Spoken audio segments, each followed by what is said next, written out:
Coucou tout le monde, bienvenue dans cette nouvelle vidéo. J'espère que vous allez bien, moi ça va très bien. Alors pour cette nouvelle histoire, je vais vous raconter une mini story time horreur.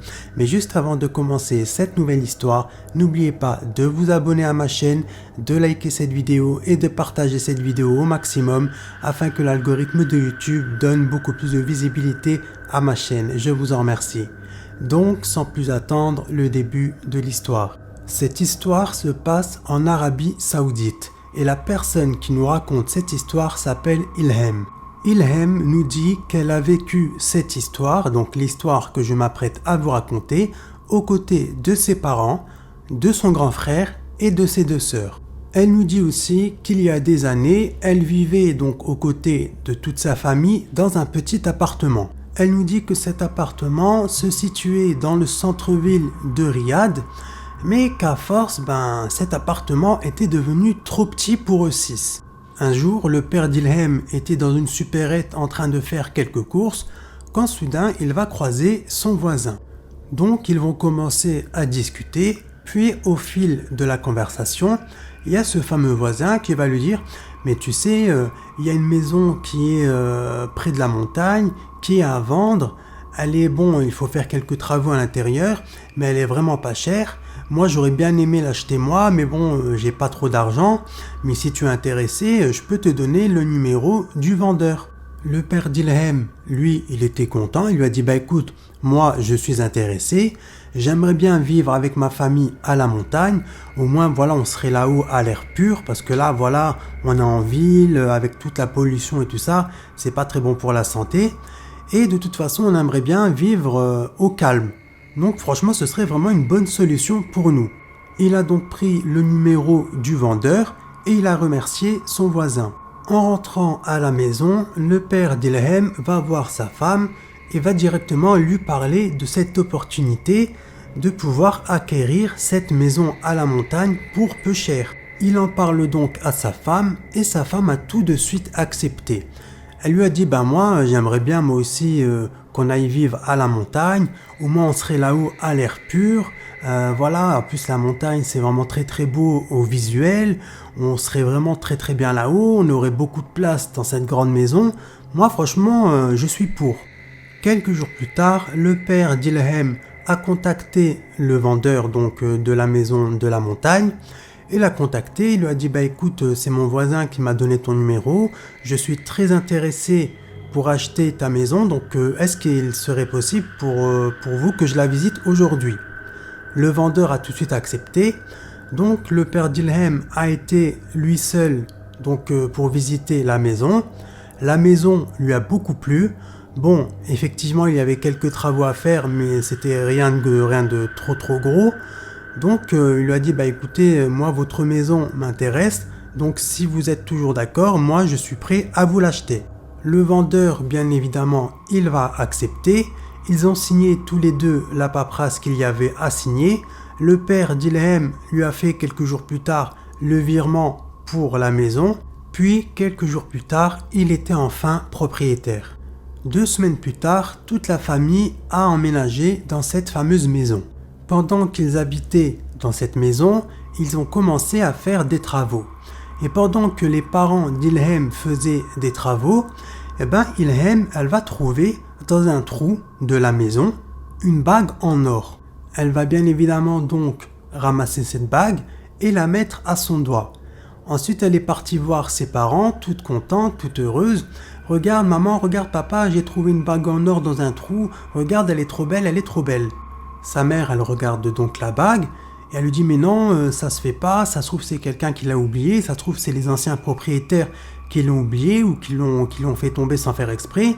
Rends-la moi, je vais la mettre de côté, comme ça s'ils viennent la réclamer, au moins je saurai où elle est. » Sauf que la petite Ilham, elle était tellement contente de sa trouvaille, elle aimait tellement cette bague en or là, qu'elle a commencé à pleurer, à dire « Non, je veux la garder, s'il te plaît maman, je veux la garder, c'est moi qui l'ai trouvée, je t'en supplie maman, je t'en supplie. » Donc la mère a fini par céder et Ilham a donc gardé la bague. Mais ce que ne savait pas Ilham, c'est qu'en portant à son doigt cette bague en or, malheureusement c'est là que tous les problèmes vont commencer.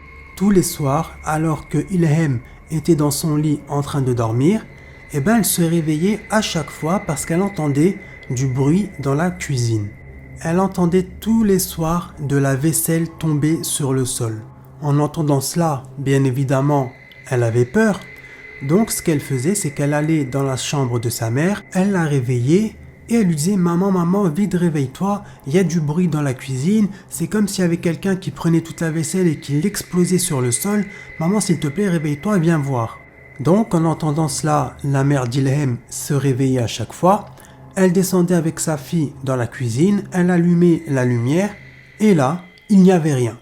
Il n'y avait aucune vaisselle qui était explosée sur le sol, il n'y avait aucun couvert qui était sur le sol, il n'y avait rien du tout. Là, la mère, elle a commencé à s'énerver.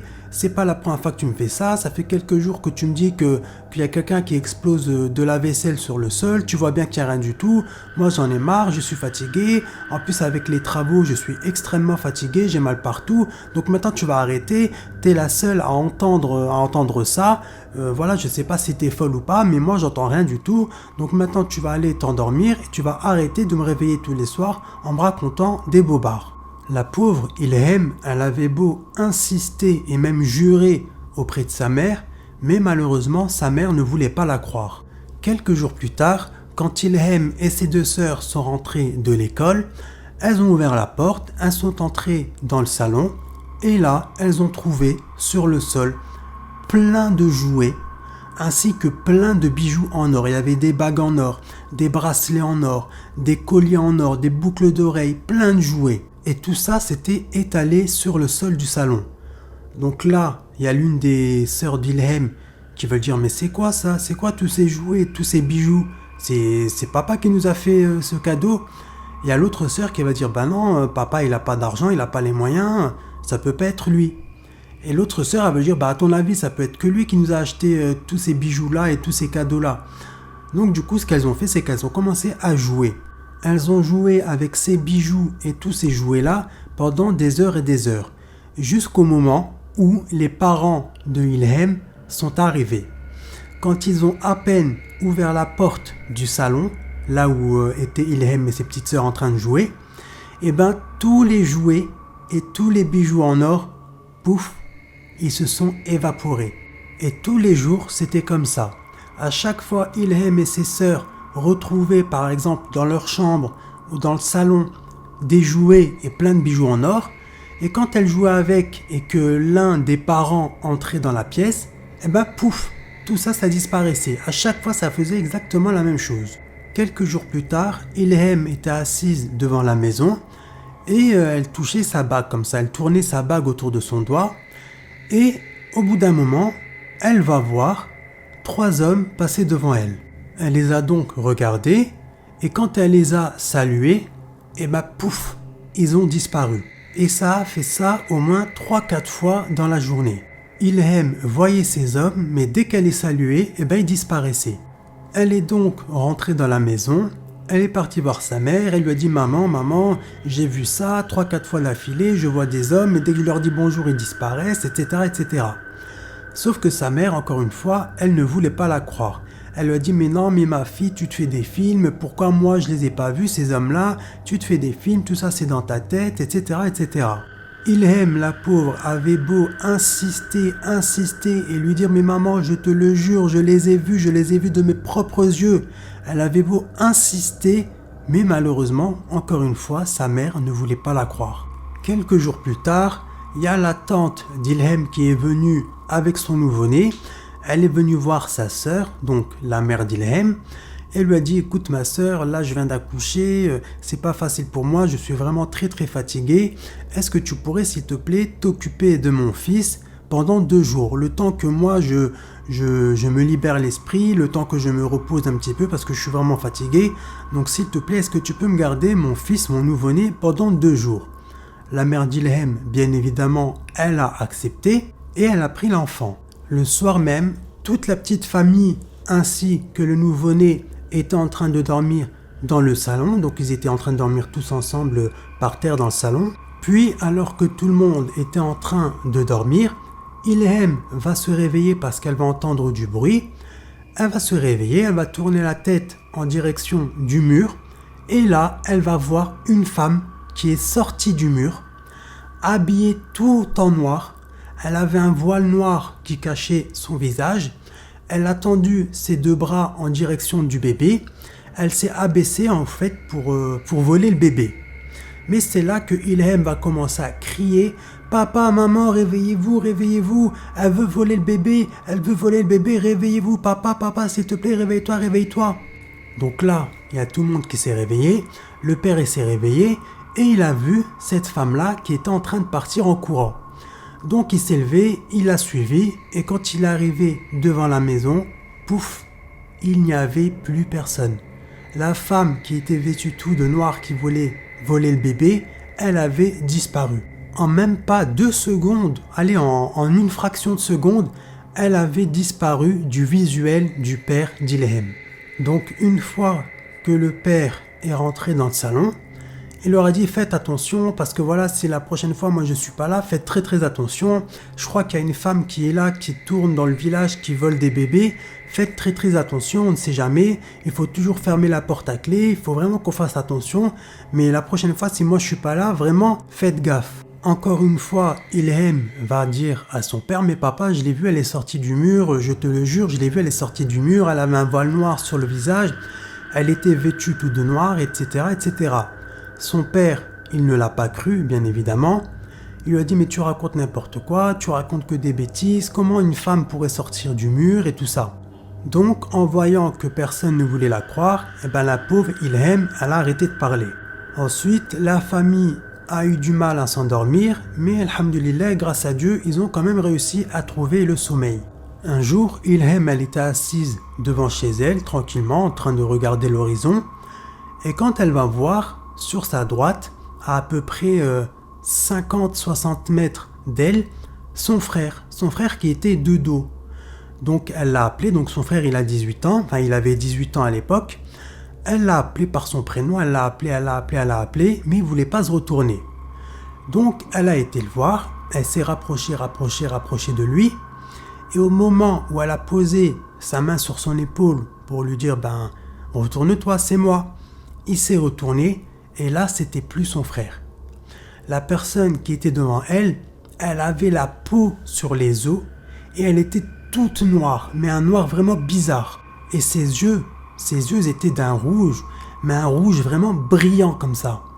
Donc là, elle a pris peur, elle a commencé à hurler de toutes ses forces et elle est partie. Et cette histoire-là, elle ne l'a pas racontée à ses parents parce qu'elle savait très bien que ses parents n'allaient pas la croire encore une fois. Donc elle s'est dit, écoute, cette histoire, je vais la garder pour moi. 2 semaines plus tard, alors que le frère de Ilham était tranquillement dans sa chambre en train de réviser, parce qu'à cette époque-là, il avait le bac à la fin de l'année, donc il était tranquillement en train de réviser, quand soudain, il y a une femme qui va sortir du mur. Elle était habillée tout en noir, elle avait la peau noire, mais un noir un peu cireux comme ça, vraiment tout brillant, avec des yeux rouges, mais surtout elle avait 2 dents, elle avait les 2 dents de devant, toutes longues. Elle avait exactement 2 dents, les 2 dents de devant très très longues, comme un morse, exactement, c'était vraiment pareil.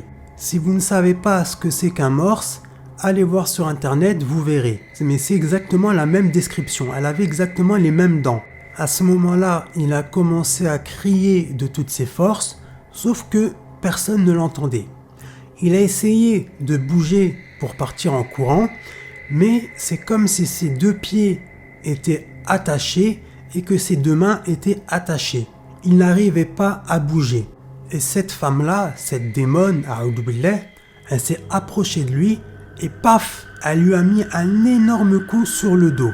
À ce moment-là, le pauvre, il a hurlé de douleur et 5 minutes plus tard, il a commencé à bouger et c'est là qu'il est parti en courant et qu'il a été directement voir sa mère.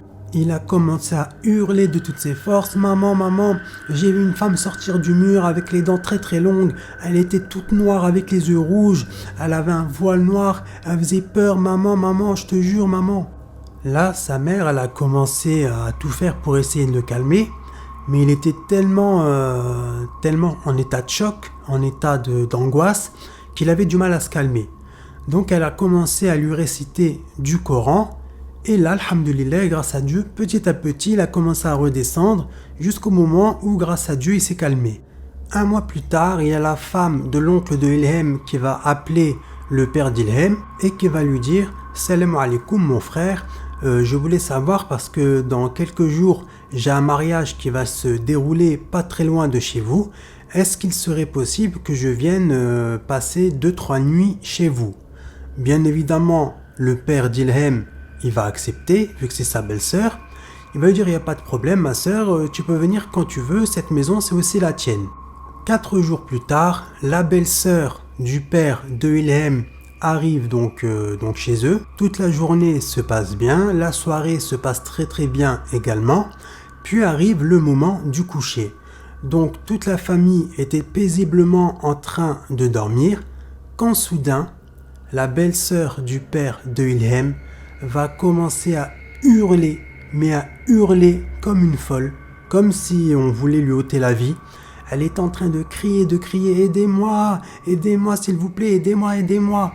Donc là, il y a toute la famille, ils sont réveillés bien évidemment en sursaut. Ils ont été voir et ils ont retrouvé par terre, sur le sol, la pauvre jeune femme qui était en train de se tenir à la tête, en train de pleurer, en train de faire une crise d'angoisse. Donc là, il y a le père qui lui demande tout affolé, ma sœur, qu'est-ce qui se passe? Qu'est-ce qu'il y a? Pourquoi tu cries comme ça? Qu'est-ce qui se passe? Et elle va lui dire, il y a quelqu'un, j'étais tranquillement là, paisiblement en train de dormir, et j'ai vu quelqu'un sortir du mur, j'ai vu un homme sortir du mur, il m'a attrapé par les cheveux, il m'a tiré sur le sol, j'avais très très mal aux cheveux, j'avais très très mal à la tête, il m'a tiré sur tout le sol et il m'a mis des coups, et c'est pour ça que j'étais en train de crier. Le père, il a essayé de la rassurer comme il le pouvait, mais sa belle-sœur, elle était là, moi je veux plus rester ici, moi je veux rentrer chez moi, je m'en fiche du mariage, même si je loupe le mariage c'est pas grave, mais moi je reste plus chez vous, je veux partir, tout de suite vous me ramenez chez moi. Donc il a essayé de la calmer, le père et sa femme ils ont essayé de la calmer, la pauvre, mais elle ne voulait pas se calmer. Elle était trop en état de choc, elle était vraiment hors d'elle.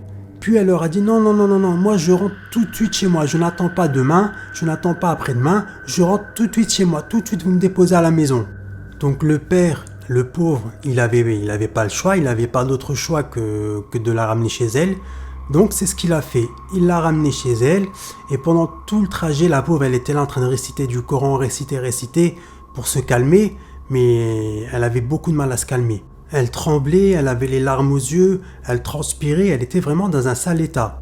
Ensuite, ils arrivent devant chez elle, il lui dit « T'es sûr, ça va aller, tu veux pas que je reste un petit peu avec toi ?»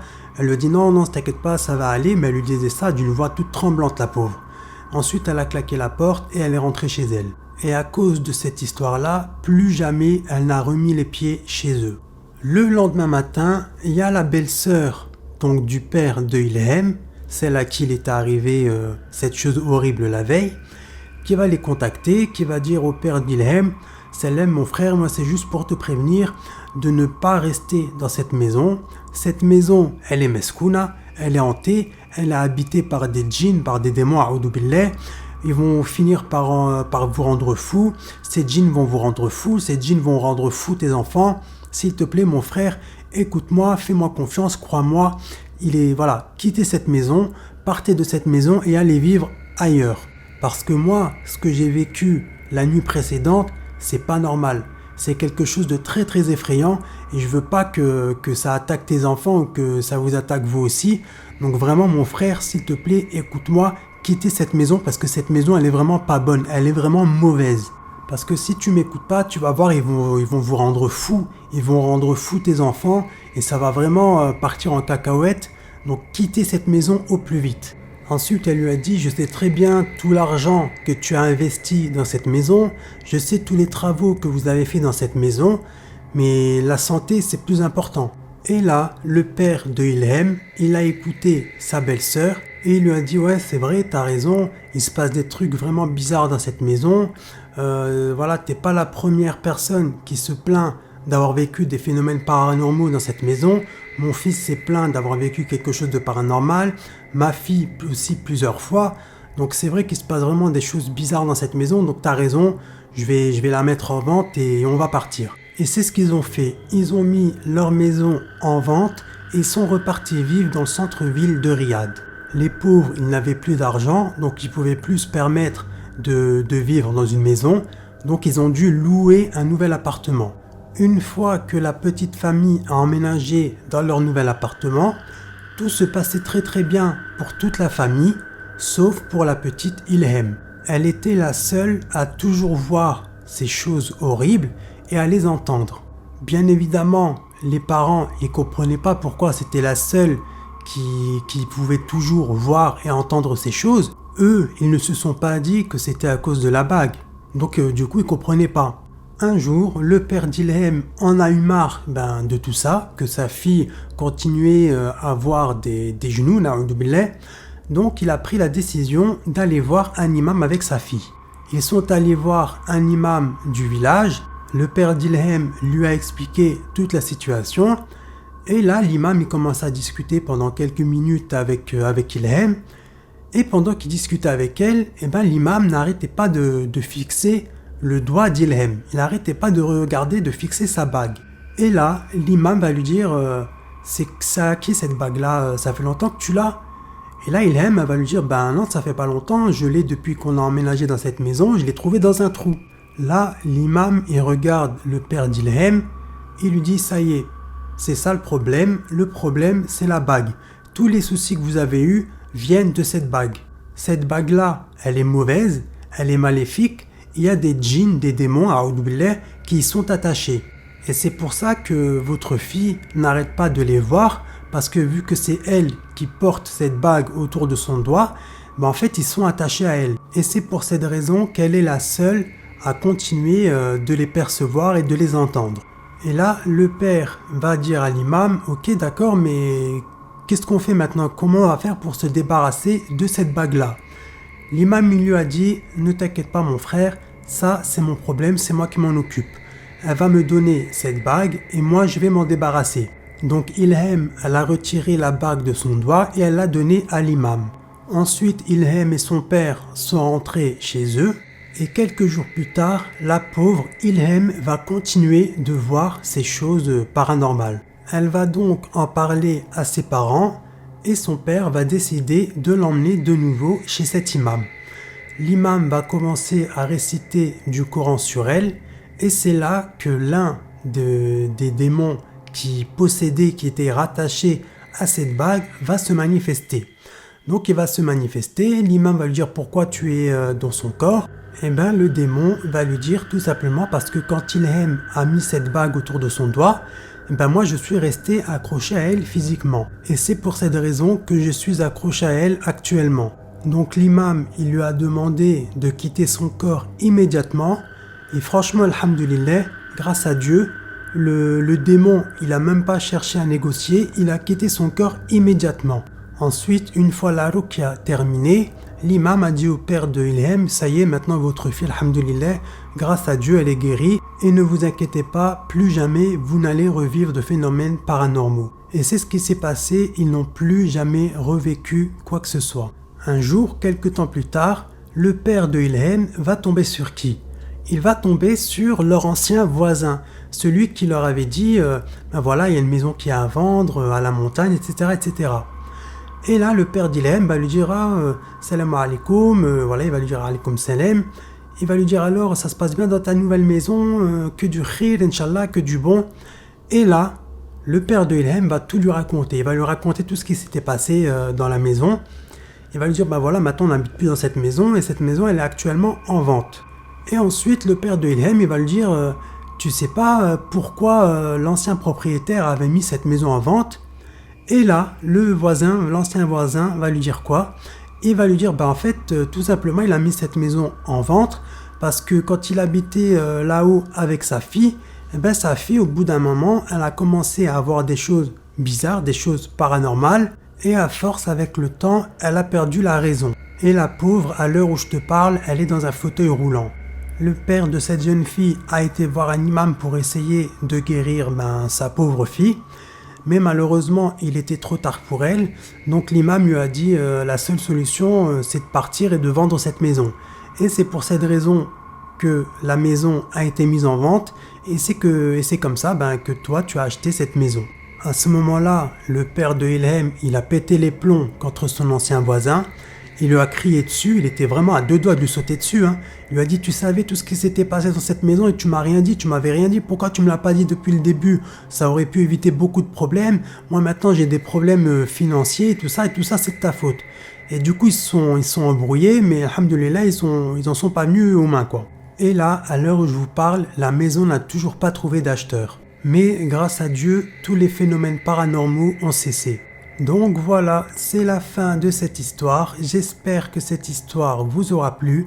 Si c'est le cas, n'oubliez pas de liker cette vidéo, de vous abonner à ma chaîne et de partager cette vidéo un maximum afin que l'algorithme de YouTube donne beaucoup plus de visibilité à ma chaîne. Je vous en remercie. Je vous remercie d'avoir écouté cette histoire du début jusqu'à la fin. Quant à moi, je vous dis à la prochaine vidéo. Et quant à vous, je vous dis prenez soin de vous. Bye.